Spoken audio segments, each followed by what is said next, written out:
അത് പോലീസിന്റെ വീഴ്ചയായി കാണുന്നുണ്ടോ?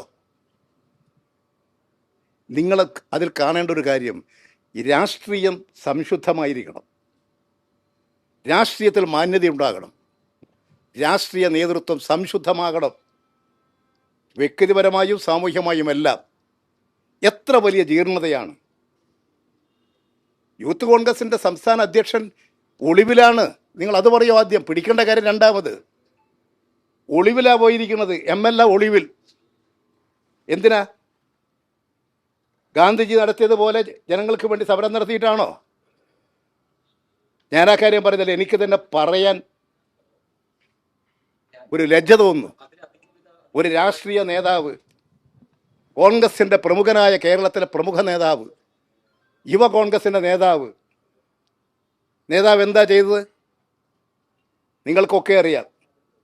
എന്നിട്ട് എന്ത് ചെയ്തു? ബാംഗ്ലൂരിൽ നിന്ന് മറ്റൊരു നേതാവിനെ എബോർഷൻ നടത്താനുള്ള മരുന്നിന് വാങ്ങിയിട്ട് കൊടുത്തയക്കുന്നു. ഇതാണോ യൂത്ത് കോൺഗ്രസ്സുകാരുടെ പണി? നേതാവ് ഇത് ചെയ്യുക, ഗുളിക വാങ്ങാൻ അനുയായി നടക്കുക. ഇങ്ങനെ അതപ്പതിച്ചൊരു പാർട്ടിയെ കാണുമോ? അതിന് എങ്ങനെയാണ് ഒരു രാഷ്ട്രീയ പ്രവർത്തകന്, ഒരു സാമൂഹ്യ പ്രവർത്തകന്, ഒരു സാധാരണ ജനതക്ക് പിന്നെ അംഗീകരിക്കാൻ കഴിയുക? പരസ്യമായി അംഗീകരിക്കുകയല്ലേ? സ്ത്രീയെ വേട്ടയാടുകയല്ലേ? എത്ര ഹീനമായ കാര്യമാണ് നടക്കുന്നത്! നിസ്സഹായരായ സ്ത്രീകളെ വേട്ടയാടുന്നു.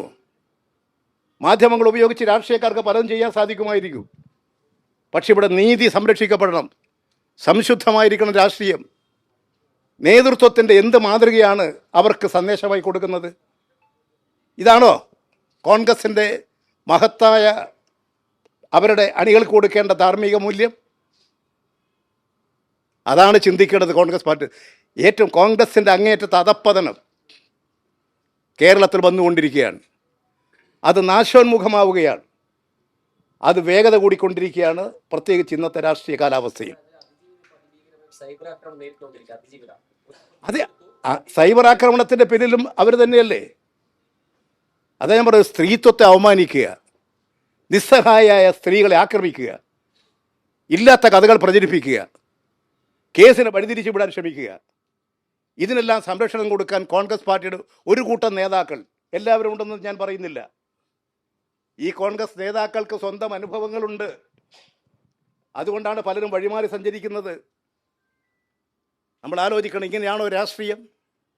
ഇതാണോ അടികൾക്ക് കൊടുക്കുന്ന സന്ദേശം?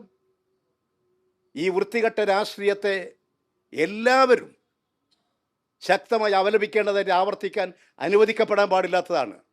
അതിനെ ന്യായീകരിക്കുക, സംരക്ഷണം കൊടുക്കുക, ഒളിവിൽ പാർപ്പിക്കുക, എന്തൊക്കെയാണ് രാഷ്ട്രീയത്തിന്റെ മറവിലൂടെ നടന്നുകൊണ്ടിരിക്കുന്നത്? പ്രതിയെ വേഗത്തിൽ പിടികൂടേണ്ടത് പോലീസല്ലേ? പ്രത്യേകിച്ച് ബുധനാഴ്ച മുൻകൂർ ജാമ്യ ഹർജി വരുന്നു. കാത്തിരിക്കൂ. കേരളത്തിലെ പോലീസ് അതിസമർത്ഥമായി പ്രവർത്തിക്കുന്ന പോലീസാണ്.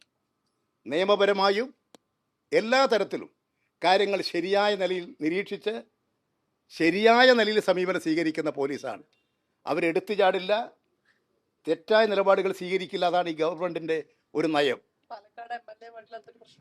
ആഫീസും പൂട്ടി പോയില്ലേ? MLA കണ്ടവരുണ്ടോ?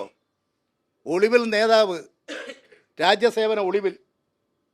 നിങ്ങൾ അതിനെ എതിർക്കൂ, ആ നടപടിയെ എതിർക്കൂ. ഇന്ന് നമ്മുടെ മുമ്പിലുള്ള പ്രശ്നം അതാണ്.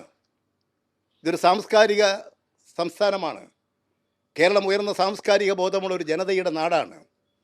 സ്ത്രീത്വത്തെ ബഹുമാനിക്കുന്നൊരു നാടാണ്. ഈ പറയുന്ന ഈ കോൺഗ്രസിൻ്റെ യുവ നേതാവിൻ്റെ പിന്നാലെ നടക്കുന്നവരില്ലേ, അവർക്ക് പെൺമക്കളും കുട്ടികളൊക്കെ ഇല്ലേ? എല്ലാവരും ആലോചിക്കുന്ന നല്ലതാണ്. ഇത്തരം സംഭവങ്ങളെ പ്രോത്സാഹിപ്പിക്കാൻ പാടുണ്ടോ? സംരക്ഷിക്കാൻ പാടുണ്ടോ? ന്യായീകരിക്കാൻ പാടുണ്ടോ? രാഷ്ട്രീയത്തിൻ്റെ മറവിൽ എന്തൊക്കെയാണ് ഇവിടെ നടത്തിക്കൊണ്ടിരിക്കുന്നത്? ഇത് കേരളത്തിലെ ജനത തിരിച്ചറിയും. അത് ഈ തെരഞ്ഞെടുപ്പിൽ ശക്തമായി പ്രതികരിക്കും. ഈ വൃത്തികെട്ട രാഷ്ട്രീയത്തെയും അതിന് സംരക്ഷണം കൊടുക്കുന്ന കോൺഗ്രസിനെയും UDF-നെയും ജനങ്ങൾ പരാജയപ്പെടുത്തും. അതായിരിക്കും ഈ തെരഞ്ഞെടുപ്പിൻ്റെ ഫലം.